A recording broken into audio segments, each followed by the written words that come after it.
할렐루야. 주님의 이름으로 축복합니다. 오늘 본문의 말씀을 통해서 잉태하는 사라의 믿음이라는 말씀의 제목으로 함께 은혜를 나누고자 합니다. 우리가 믿음의 선진들을 통해서 계속해서 우리에게 큰 감동을 받고 있습니다. 한 해를 마무리하면서 우리 믿음의 선진들을 본받고 우리도 훌륭한 믿음의 거장으로 아름답게 세워지는 놀라운 역사가 있게 되기를 간절히 바랍니다. 오늘은 사라에 대한 이야기입니다. 사라. 오늘 사라의 믿음을 여러분이 사는 여러분 모두가 되기를 간절히 바랍니다. 아이를 낳지 못하였던 이 여인 사라가 하나님의 약속을 받고 잉태하게 되죠.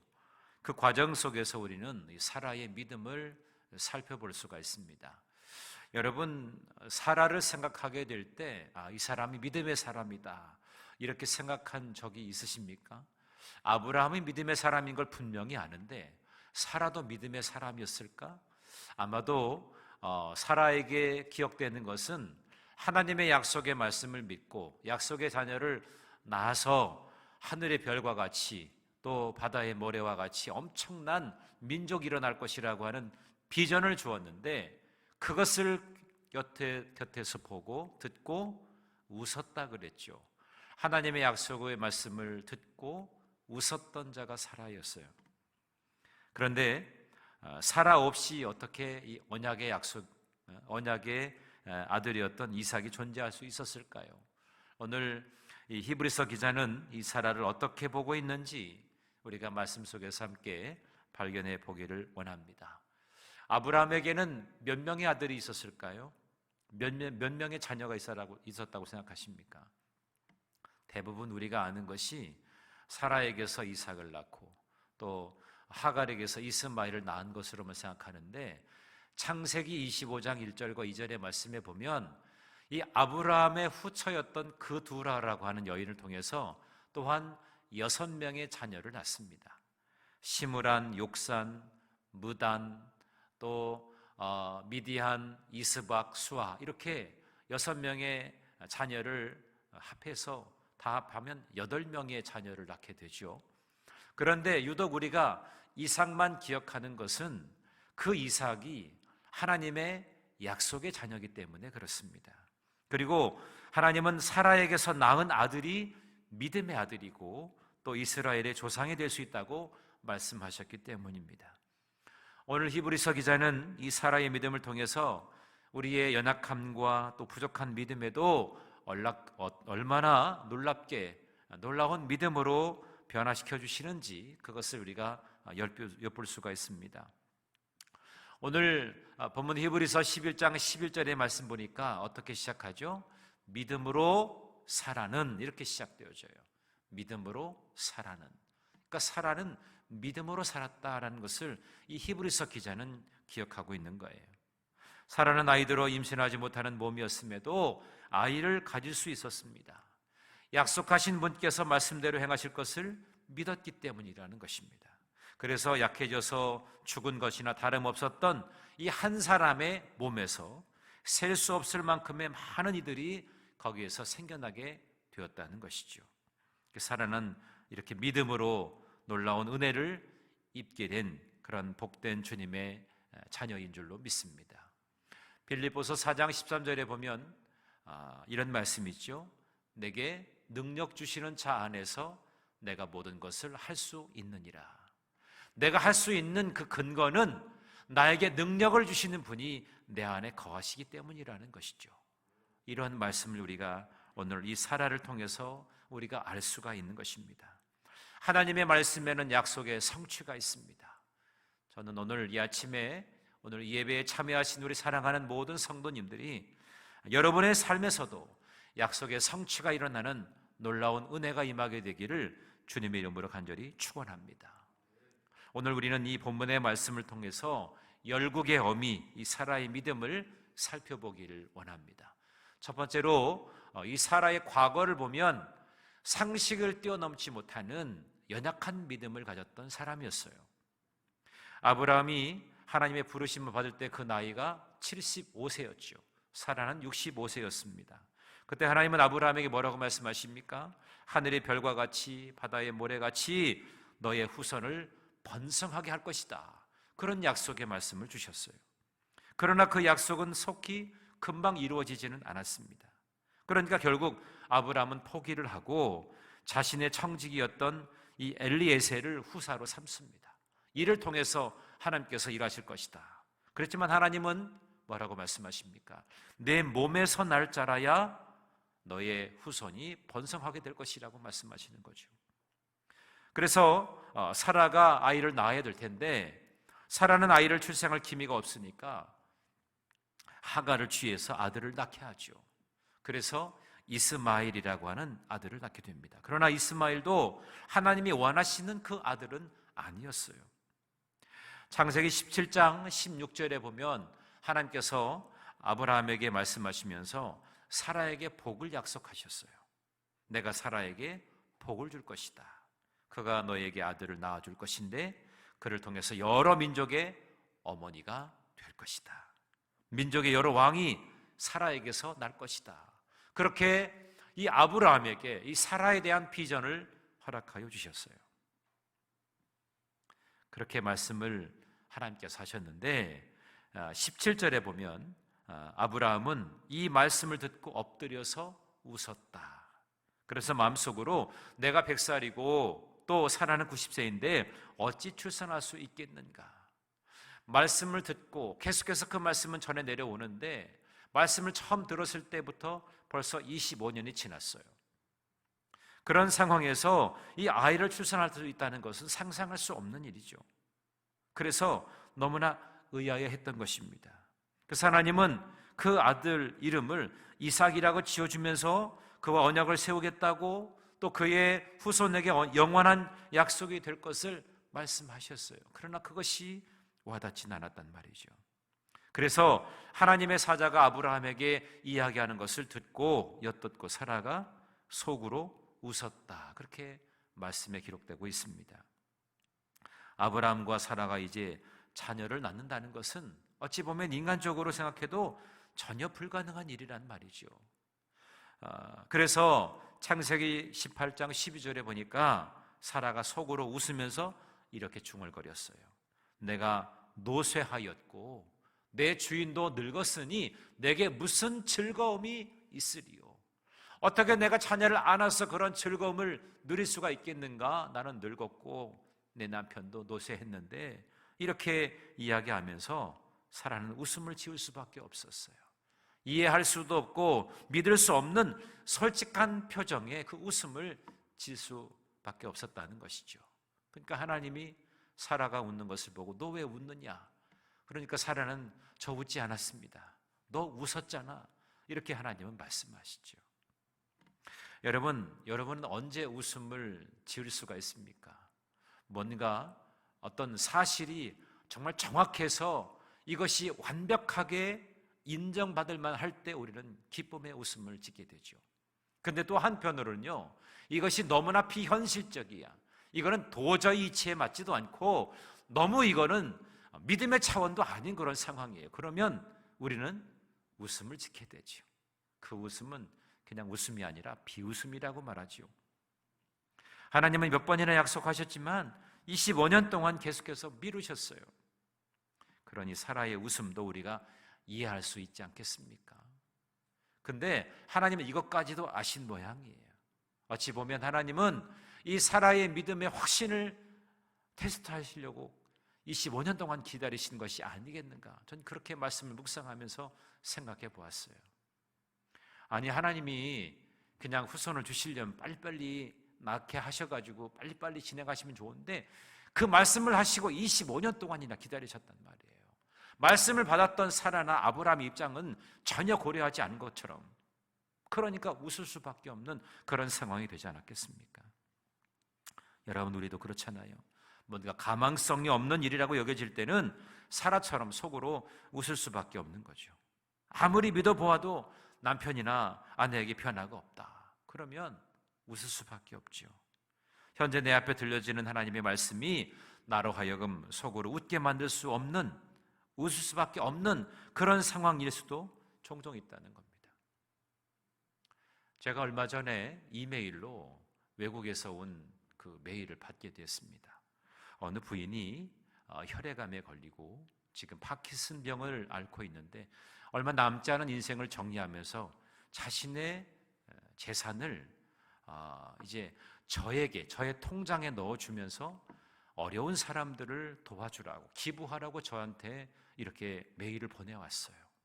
자그마치 850만 불이에요. 우리로 말하면 한 100억 정도 됩니다. 100억 정도가 되는 그 돈을 저한테 제 통장으로 넣어줄 테니까 그것을 가지고서 어려운 사람을 도와주라고 하는 그런 메일을 받았어요. 여러분 같으면 신뢰가 되겠습니까? 아니면 안 되겠습니까? 제가 그 메일을 보고 얼마나 한참 웃었는지 몰라요. 세상에 이런 사람도 있구나. 어떻게 나를 지명해서 나에게 이것을 보내주려고 하나.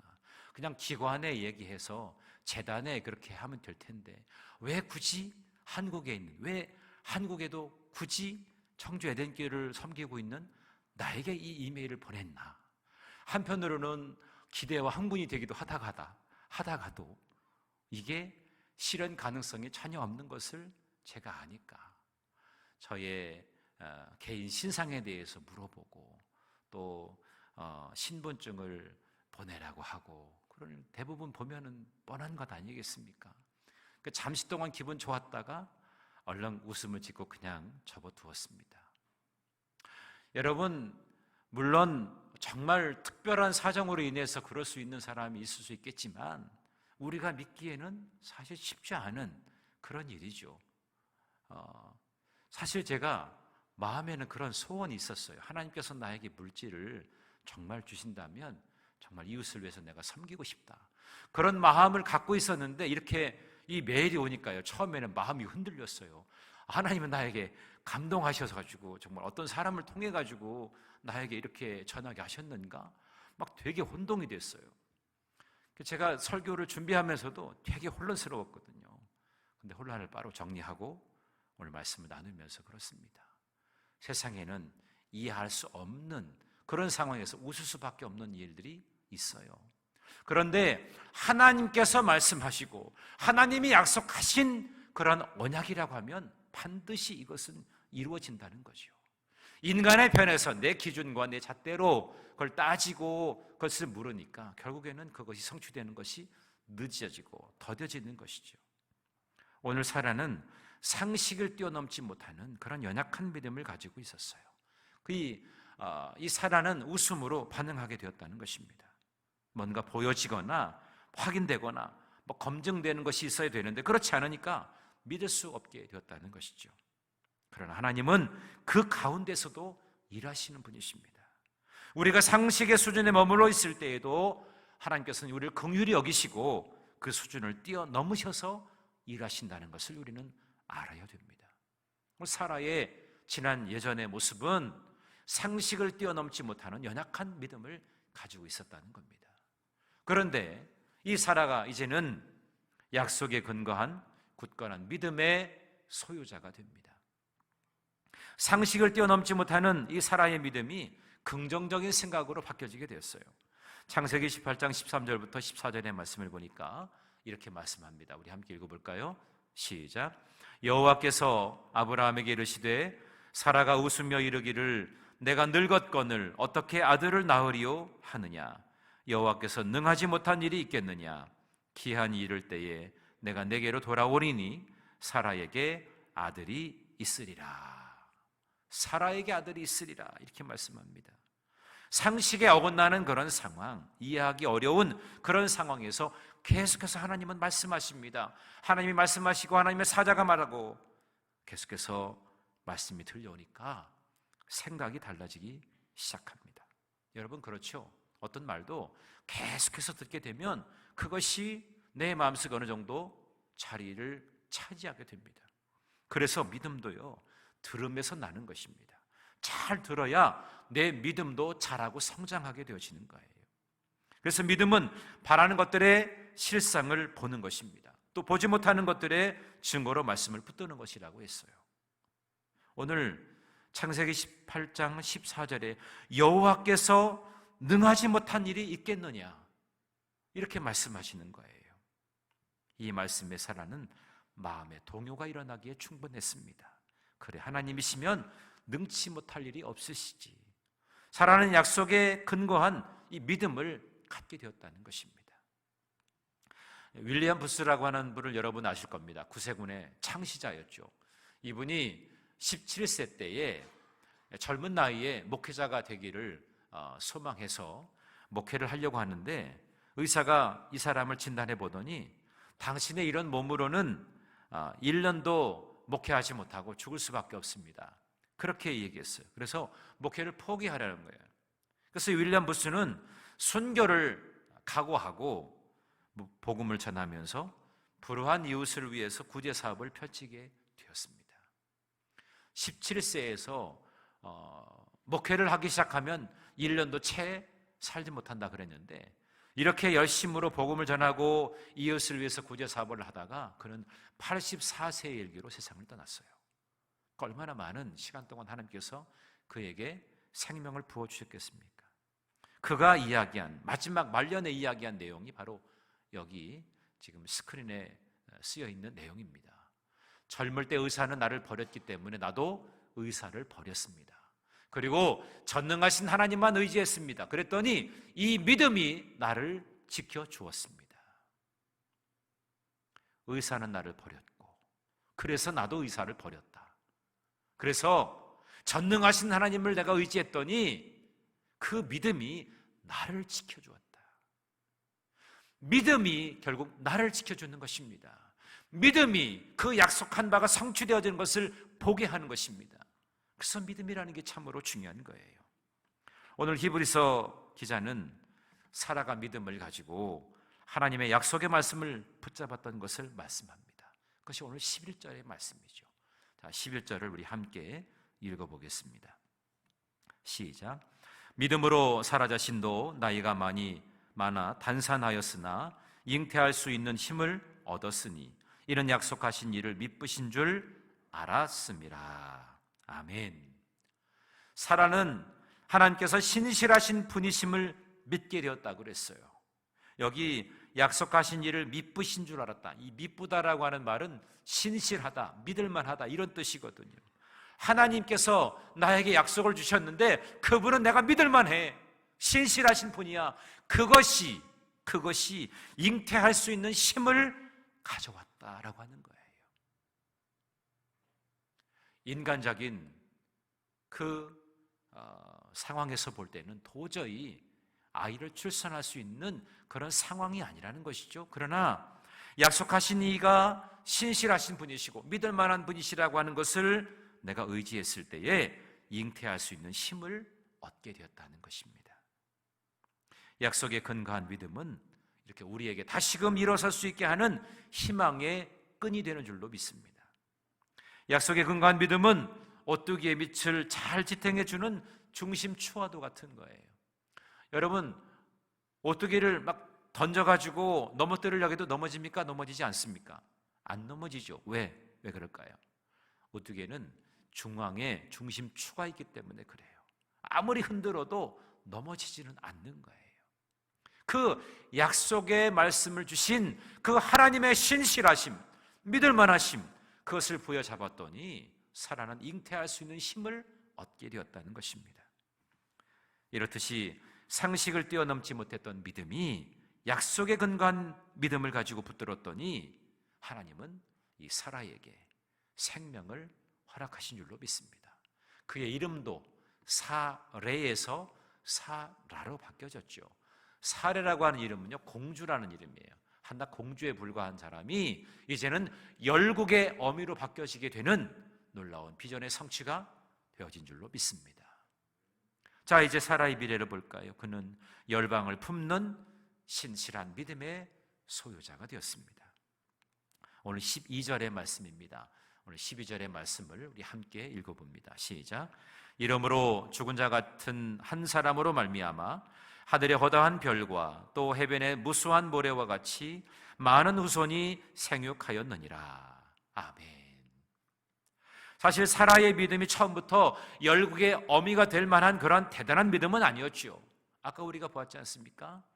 하나님 말씀에 대해서 웃었단 말이에요. 그 웃음은 비웃음이었죠. 이해할 수 없고 지금 내 상황에서 내 몸의 상태를 내가 너무 잘 아는데 어떻게 아이를 낳는단 말이야. 나를 통해서 어떻게 후손이 그렇게 하늘의 별과 같이 바다의 모래같이 그렇게 번성할 수 있어? 도저히 용납이 안 되는 마음에서 웃어버리고 말았단 말이죠. 그런 연약한 믿음에서 그는 결국에 하나님에 대한 의심도 있었지만 자기가 완전히 죽은 몸이고 소생할 수 없는 몸이라고 했지만 남편은 늙고 나도 탄산한 상황이지만 그럼에도 그가 소망을 붙들고 있었다는 것이죠. 그의 이름이 바뀌어진 거에 대해서 남편이 계속해서 너는 사례가 아니고 살아야, 살에 걸린 사람이 아니고 넌 살아다 살아. 그러니까 자기가 열국의 어미라고 하는 비전을 계속해서 듣게 되면서부터 이제는 열방을 품는 그런 비전을 소유하게 되는 것이죠. 그래서 이름이라고 하는 것이 참 중요한 것입니다. 하나님께서 여러분에게도 주신 이름이 있잖아요. 우리가 성도이고 그리스도인이라고 하는 그 이름이 나를 결정하는 것입니다. 아브라함은 처음에 아브람이었지만 아브라함, 열국의 아비가 되었고, 사라는 이 열국의 어미가 되는 비전을 하나님께서 주셨잖아요. 이제는 단지 한 개인이 아닌 한 민족을 일으키는 그런 위대한 비전을 그들에게 허락하여 주신 것입니다. 그래서 그 약속의 말씀을 25년 동안 붙들게 하신 거예요. 하나님께서도 사라의 믿음을 인내함으로 계속해서 보셨습니다.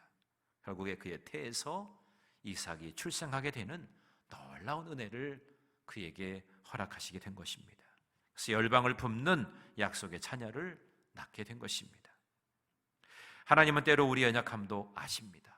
우리가 얼마나 부족하고 얼마나 작은지, 우리가 얼마나 실수투성이고 얼마나 잘못도 많이 하는지 그것을 다 이해하십니다. 그런데 중요한 것은 과연 내가 하나님을 끝까지 신뢰할 수 있느냐라고 하는 것입니다. 아브라함과 사라도 25년을 기다렸습니다. 하나님의 그 약속의 말씀의 성취를 위해서 25년 동안 기다리는 시간이 있었다는 거죠. 그러나 사라의 마음에도 열방을 품는 비전을 가지고 있었어요. 왜?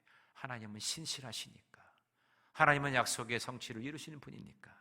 그것을 믿었기 때문에 그렇게 불가능한 것을 가능케 하는 그 믿음으로 바뀌어지게 되었다는 것입니다.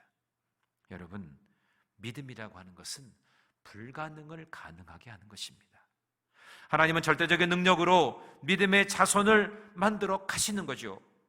사람의 노력이나 방법이 통하지 않는 절망의 끝자락에서 하나님은 기적의 출발을 하시게 됩니다.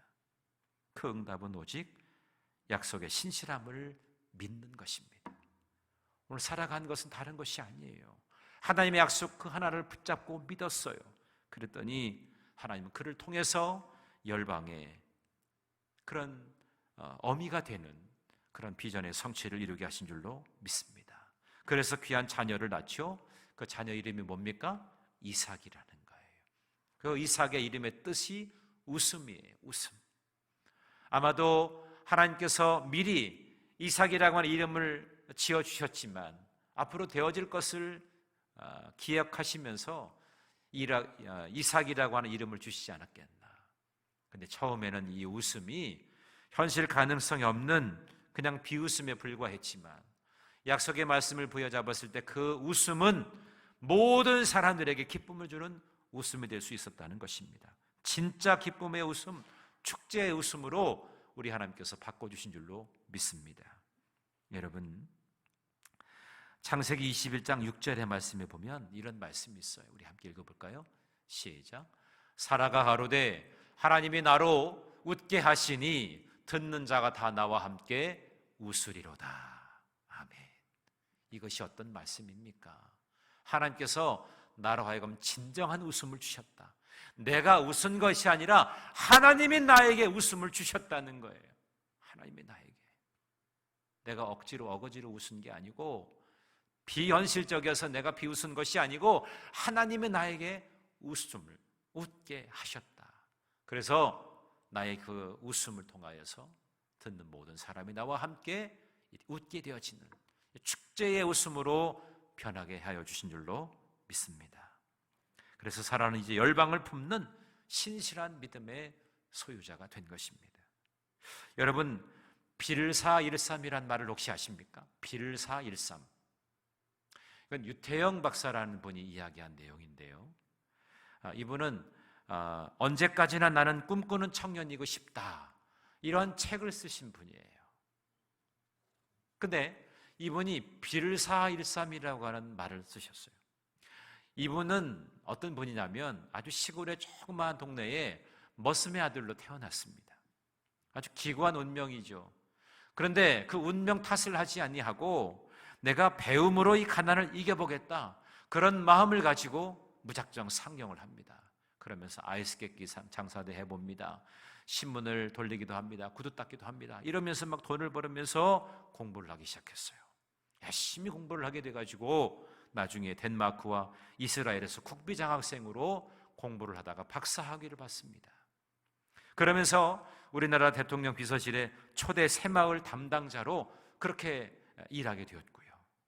이스라엘 벤구리온 대학 교수로 봉사하게 되었고, 건국대 부총장을 지내신 분이 바로 유태영 박사님입니다. 바로 이분이세요. 근데 이분이 빌사일삼이라는 말을 했어요. 빌사일삼이 뭐냐면 빌립보서 4장 13절을 빌사일삼이라고 말하는 거예요. 아까 우리가 함께 나눴죠? 내게 능력 주시는 자 안에서 내가 모든 것을 할 수 있느니라. 내가 하는 것이 아니라 나에게 능력을 주시는 그분 안에 있을 때 내가 모든 것을 할 수 있다는 거예요. 내가 하는 것 같지만 궁극적으로는 하나님이 하시는 거고요. 주님이 나에게 힘을 주셔서 그 일을 가능하게 하는 것입니다. 하나님은 약속의 말씀을 주시기도 하시고요. 그 약속의 말씀을 신실하게 우리가 붙들 때에 그 말씀을 이끌어 가시고 그 말씀의 성취를 우리에게 허락하여 주시는 분인 줄로 믿습니다. 오늘 사라는 능력의 하나님, 기적을 베푸시는 하나님, 약속하신 그 하나님을 신뢰하는 믿음으로 열국의 어미가 된 줄로 믿습니다. 종교개혁자 마틴 루터는 이런 이야기를 했어요. 당신이 하나님을 참으로 믿는다면 어떻게? 라는 질문을 십자가에 못 박으십시오. 하나님이 전능하신 분이시고 또 약속의 성취를 이루신 하나님이라면 당신이 그것을 진짜로 믿는다면 어떻게? 라고 하는 질문을 하지 말라고. 하나님 어떻게 이렇게 하실 수가 있습니까?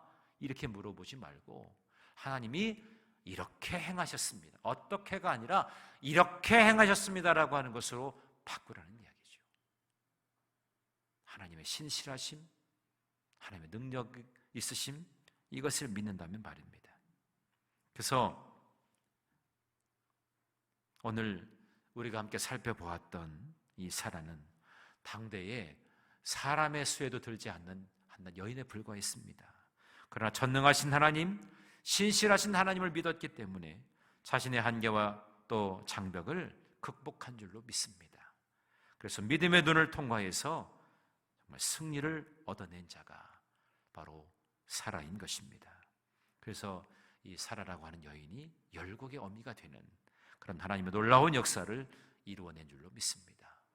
오늘 우리도 이 사라의 믿음을 보면서 이 사라의 믿음은 불가능을 가능케 했다, 그것을 우리가 봅니다. 다소 회의적이고 불신자적인 태도로 상식을 뛰어넘지 못하는 연약한 믿음을 가졌던 이 사라가 결국 인간적인 방법도 취하지 않았습니까? 자기 몸에서 아이를 준다고 했는데 자기는 자신이 없고 자기는 아니라고 해서 자기 몸종 하가를 아브라함에게 붙여주지 않습니까? 그러나 그런 사라가 하나님의 약속의 말씀을 붙드는 굳건한 믿음의 소유자가 되었을 때 열국의 어미가 되는 놀라운 비전이 열려지게 된 줄로 믿습니다. 사라는 믿음으로 하나님의 능력을 신뢰했어요. 그래서 이제는 열방을 품는 신실한 믿음의 소유자가 된 것입니다. 이렇게 믿음은 미래지향적인 것입니다.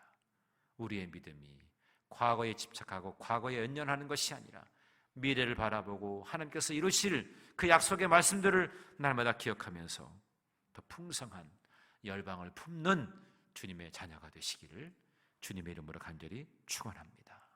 때로 우리가 연약해도, 때로 우리가 부족해도 하나님은 우리를 통해서 일하시고 역사하신다는 사실, 우리는 오늘 이 사라를 통해서 우리가 배웠습니다.